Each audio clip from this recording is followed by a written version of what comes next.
Lo que es notable en esta etapa previa a la Segunda Guerra Mundial es efectivamente el avance de la ocupación territorial y de la organización de los asentamientos en la forma de los kibutzim, de las moshavá, de las distintas formas de presencia en las ciudades que tenía la inmigración judía y del comienzo del aislamiento político de la población local, que, insisto, demográficamente todavía era mayoritaria y estaba extendida por toda la región que era en el momento humanamente ocupable. Hay que destacar que el territorio de Palestina contaba con dos grandes regiones, o tres diríamos. En la zona norte tenemos la zona de Jerusalén y la zona del mar, la costa marítima, lo que sería la costa del río Jordán, que separan espacios geográficos bien diferenciables, pero lo que quería destacar era que en extensión territorial buena parte de lo que hoy es Israel, digamos, y lo que era Palestina era el desierto del Negev, es una zona no exactamente muy útil en términos productivos, entonces es un espacio territorial muy restringido, de modo que la población siempre estuvo concentrada en espacios relativamente poco extensos, vinculado a la presencia sobre todo de las fuentes de agua,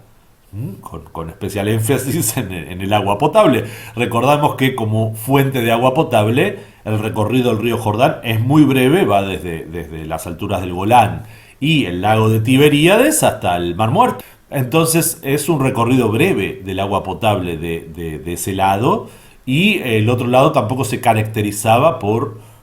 una impresionante fertilidad de la tierra. Entonces es un espacio complicado para ejercer la construcción de unidades productivas eficientes. Algo que, hay que decirlo, encontró con la colonización judía un fuerte desarrollo, que no fue del todo mal visto incluso por la población local, porque se traían técnicas nuevas de tratamiento de la tierra, de tecnología agrícola, que fueron muy importantes para el desarrollo local. El Imperio Británico tampoco lo veía mal, el desarrollo económico en ese sentido no fue mal visto. El problema comenzó cuando se hizo evidente el proyecto nacional, que, al ser un proyecto étnico, excluía a la población árabe local, pero que estaba asentada en ciudades y campos de la región de manera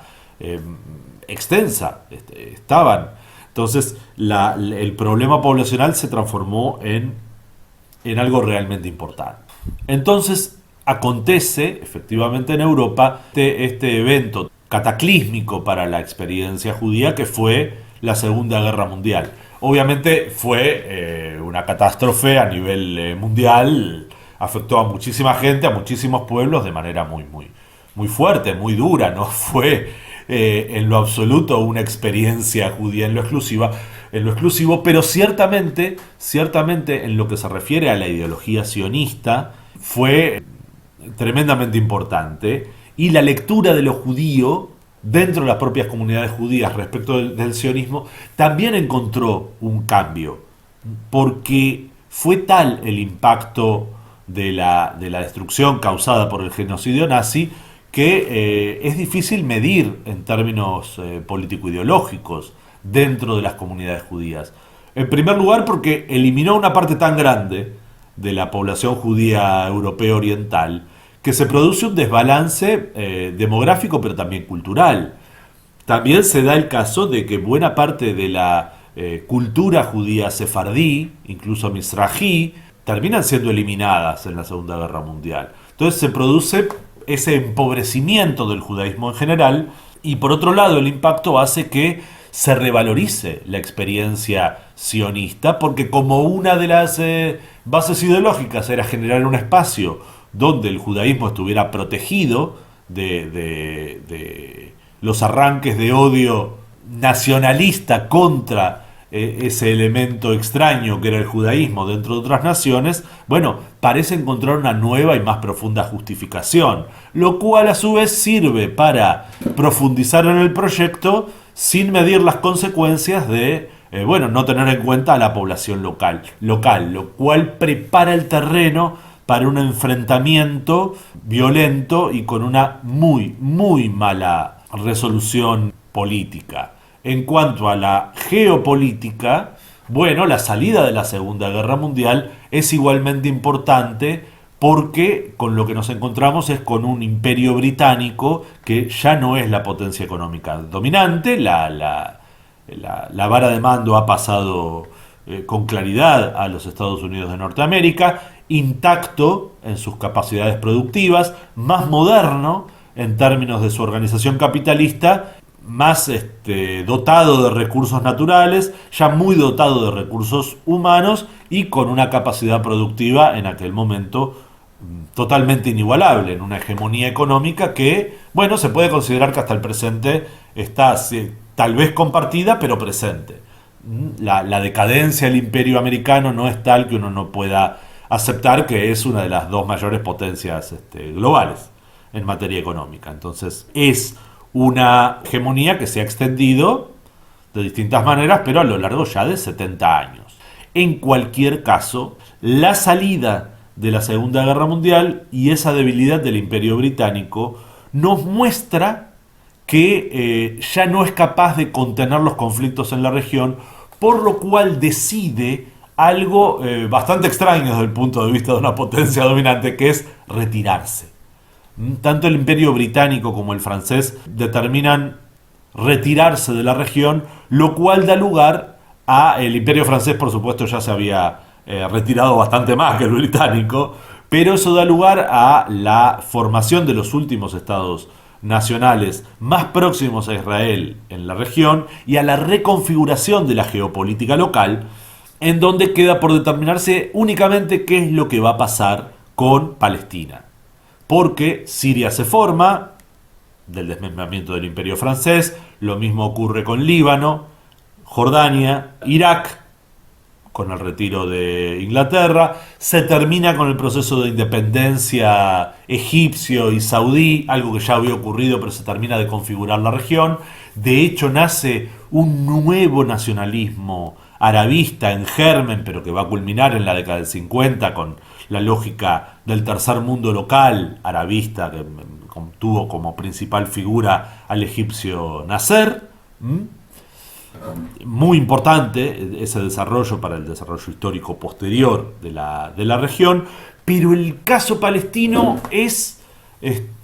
complicado, porque ya era muy grande el asentamiento judío, era muy grande su organización política local, con éxito se había combatido incluso al Imperio Británico, y no había una formación político-jurídica equivalente del lado de la población árabe palestina local, pero era demográficamente todavía muy equilibrada la situación. Para ese momento uno podría decir que las fuerzas demográficas estaban equiparadas, pero distribuidas de tal manera en el territorio que era imposible separar claramente espacios árabes de espacios judíos. Regiones como Tel Aviv tenían predominancia judía, en Galilea también podía contarse cierta predominancia judía, pero eso no era para nada el caso en los entornos alrededor de Jerusalén, donde la población estaba más equilibrada, o incluso en la zona costera norte la presencia árabe era todavía mayoritaria. Lo mismo ocurría en la zona de la Franja de Gaza, que todavía no era la Franja de Gaza, y por supuesto teníamos el caso del Negev, que estaba básicamente despoblado y donde había otro tipo de poblaciones árabes, que eran las beduinas. Entonces había una situación demográfica muy complicada para buscar en ese momento una solución binacional. De tal manera que lo que se propuso en el ámbito de la recientemente creada Organización de Naciones Unidas, que nunca fue muy eficiente para resolver conflictos, pero en esta época de formación todavía menos, donde además las preocupaciones geopolíticas se sentaban en cuáles eran o iban a ser las relaciones geopolíticas en el nuevo entorno,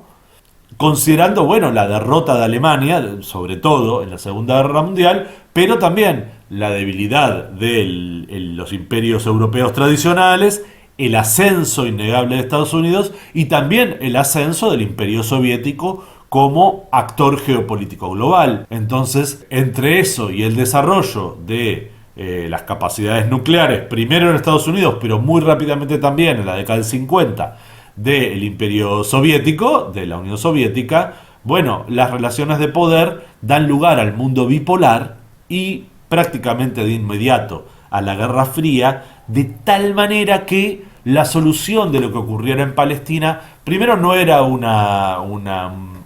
preocupación principal para los grandes actores globales, pero tampoco era fácil en términos demográficos y territoriales. Entonces, el proyecto binacional de la ONU, originalmente con integración económica y un estatus especial para Jerusalén, fue desastroso. Y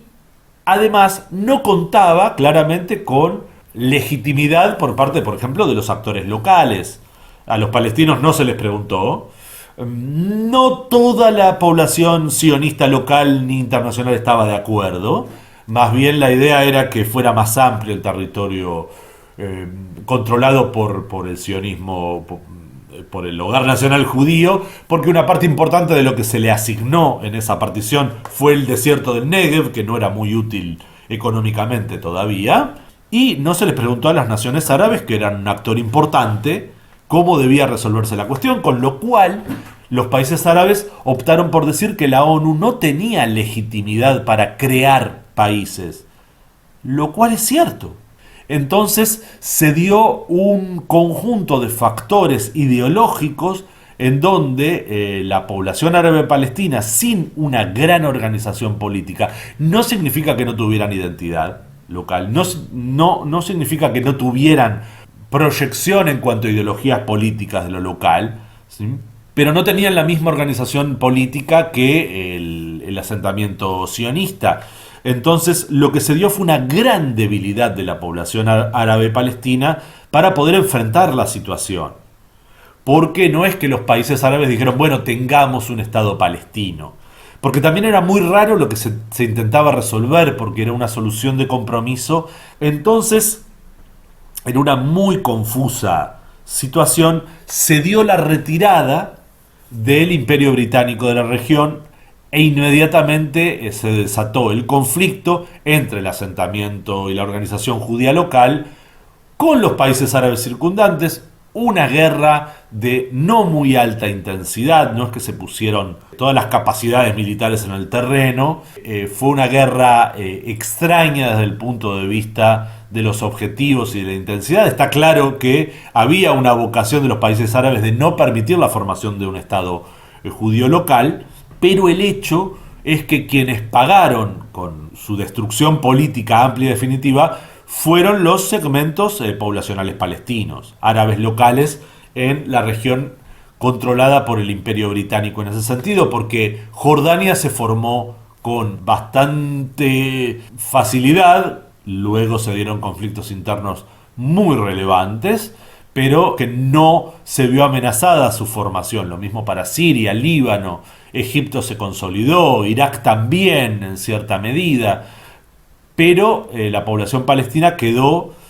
atrapada en espacios territoriales en donde no tenían excesivo control político y no pudieron organizarse políticamente, lo que se agravó enormemente con la serie de procesos de desplazamiento poblacional precedentes, durante y después de la guerra, que se denominó la Nakba, es decir, la destrucción. ¿La destrucción de qué? De la organización social palestina local, lo cual produjo el desplazamiento de una parte muy importante de esa población a otros espacios geográficos y la reconfiguración del mapa local, en donde el nuevo Estado de Israel ocupó buena parte de lo que había sido Palestina, dejando de lado algunas zonas que podían considerarse importantes. Entonces, el momento en que se da la expansión de Israel sobre regiones como los alrededores de Haifa y parte de lo que había sido el proyecto de la Franja de Gaza, que quedó también reducida, se dio que la concentración de la población palestina quedó en la Franja de Gaza, pero también en el Banco Occidental. Pero la Franja de Gaza y el Banco Occidental pasaron a ser parte de zonas de control de Jordania, el Banco Occidental, y Gaza bajo predominio egipcio. Es decir, en esos términos no se dio el objetivo tal vez de los países árabes de impedir la formación del Estado de Israel, pero sí consiguieron una expansión territorial propia en la región de Palestina. Y esto es algo que también se tiene que tomar en consideración. En cualquier caso, el resultado de la guerra y de la Nakba terminó causando un impacto mayúsculo en lo que es el desarrollo del sionismo y sobre todo del proyecto del Estado Nacional. Ya existe Israel, entonces, en cierto sentido,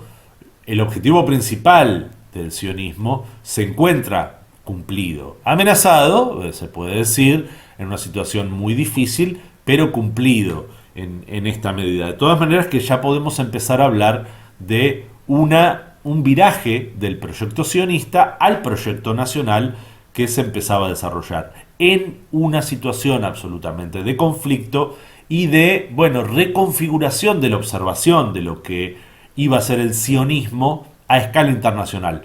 tanto dentro de las comunidades judías dispersas y su relación con Israel, lo cual dio lugar a una serie de fragmentaciones dentro del aparato ideológico de estas comunidades, pero también de un ascenso del predominio del sionismo como ideología, precisamente porque era una ideología exitosa en términos prácticos, pero también de la lectura de lo que significaba el antisionismo. De alguna manera, el viejo antisionismo europeo que traía estas ideas vinculadas a lo religioso, a lo nacional, a lo étnico, a lo biológico, se empieza a reunir, a reencontrar o a encontrar con la lógica del antisionismo propiamente nacional, es decir, lo que estaba más presente en el antisionismo árabe. Y empieza a confluir y a formar no solamente una nueva estructura de antisionismo, sino también una nueva estructura de antijudaísmo. Algo que afecta también al desarrollo de la ideología sionista y no sionista en las comunidades judías dispersas y en el propio Estado de Israel como proyecto todavía sionista. Lo cual es complejo de observar porque primero los procesos no eran iguales en las diferentes comunidades, porque no eran iguales tampoco las lógicas antijudías en los distintos lugares, ni eran iguales luego de mucho tiempo de asentamiento de esas propias comunidades. El judaísmo seguía estando en términos demográficos mayoritariamente disperso. La mayor parte de la población judía, incluso después del exterminio de un tercio de la población judía mundial, no estaba en Israel. Lo que sí ocurrió con el desequilibrio demográfico causado por el genocidio nazi es que no se verificaba más la distribución demográfica anterior. Esto es claro y fue tremendo. El impacto de eso es muy difícil de medir, pero cualitativamente es tremendo. Entonces hay que tenerlo muy en consideración. Es toda una parte de la cultura judía desaparecida en el término de 6 años. Lo cual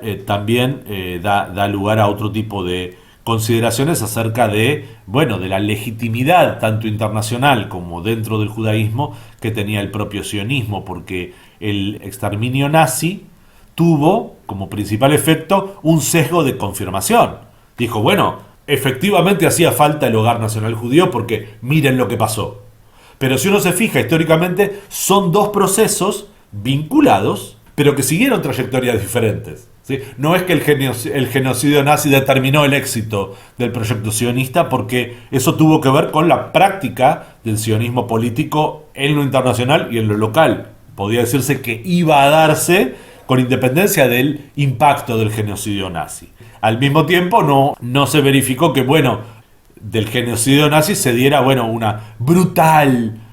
transferencia de amor hacia el sionismo dentro de las potencias occidentales o de la Unión Soviética. Simplemente lo que ocurre es que ese sesgo de confirmación parecía amplio, excepto, lógicamente, en los países y formas ideológicas que no habían tenido que ver con la forma europea de ver el proceso, que es la que se dio en los países árabes. Entonces, el antisionismo árabe siguió vigente con completa independencia, porque tampoco es que habían mostrado una intención de seguir la lógica nazi en este sentido, aunque había algunos sectores que podían considerarse así. Pero sería ilegítimo y erróneo, por esto que empezábamos a hablar al principio de estas exposiciones, generalizar la ideología de algunos sectores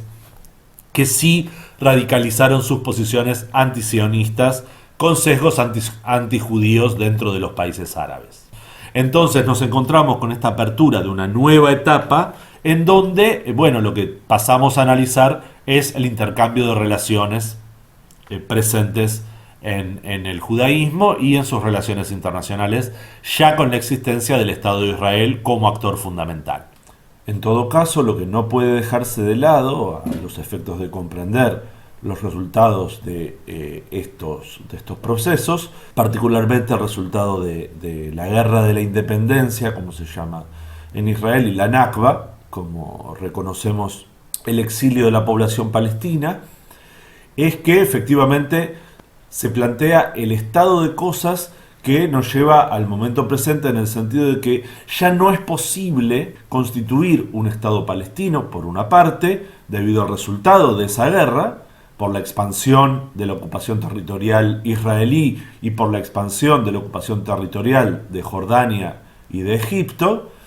y que se produce el evento determinante de la disgregación del cuerpo social palestino, porque buena parte de la población quedó concentrada en campos de refugiados y la capacidad de organización política también se retrasó mucho tiempo, porque incluso sin entrar en consideraciones de tipo ético, de cómo se produjo el desplazamiento, si fue un desplazamiento forzoso, si fue un desplazamiento no forzado, en cualquier caso las circunstancias hacen pensar en un desplazamiento forzoso y hay a estas alturas pruebas suficientes de que se produjeron hechos de terrorismo de Estado por parte de Israel, incluso en el momento mismo de su creación, para habilitar la extensión territorial o de control territorial israelí sobre zonas que antes habían estado no bajo control, pero configuradas demográficamente como territorio palestino, sencillamente por su densidad territorial. En ocasiones se alega que quedó un remanente de población palestina, que ahora son árabes israelíes, como resultado de la campaña militar de la Guerra de la Independencia, pero eso no es suficiente para negar la importancia de la Nakba como fenómeno fundacional. Otro elemento muy considerable al respecto es que durante mucho tiempo la política oficial del Estado de Israel fue negar que tal evento hubiera siquiera ocurrido. Me refiero al evento del desplazamiento forzoso. Era imposible ocultar que había desaparecido la población local árabe de determinadas zonas, entonces eso sería ridículo. Pero hoy está mucho más claro que sí hubo eventos que tienden a hacer pensar en un desplazamiento forzoso, y en cualquier caso, aunque fuera solamente un desplazamiento por razones políticas e ideológicas, eso no legitima el modo en que después se llevaron adelante las relaciones entre dos poblaciones, la árabe palestina y la israelí, que quedaron en un gran grado de asimetría en cuanto a capacidad de acción. Es algo que vamos a ver cómo se desarrolla a partir de los eventos posteriores, cuando ya comencemos a analizar el modo en que se desarrolla la relación entre judaísmo y sionismo con la existencia del Estado de Israel, desarrollando ya determinadas políticas públicas, tanto internas como externas. Y cuando decimos externas es tanto respecto de los países árabes y la población palestina, como respecto de su prédica y ascendencia ideológica en las comunidades judías dispersas, en donde se producen, debido a estas razones, también movimientos ideológicos y políticos complejos.